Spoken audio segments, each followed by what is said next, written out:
Você me respeite, Vossa Excelência não tem condição alguma. Vossa Excelência está destruindo a justiça desse país e vem agora dar lição de moral em mim.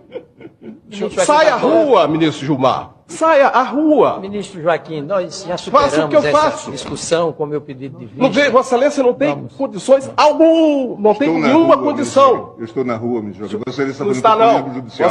Vossa Excelência não está na rua, não. Vossa Excelência está na mídia, destruindo a credibilidade do judiciário brasileiro. É isso. Coisa, ministro Joaquim. Vossa Excelência, quando se De dirige vista a mim, exatamente para Vossa Excelência não pra está falando ponderar com os melhor, seus examinar capangas do melhor. Mato Grosso, ministro Gilmar. Respeite. Respeite. Ministro,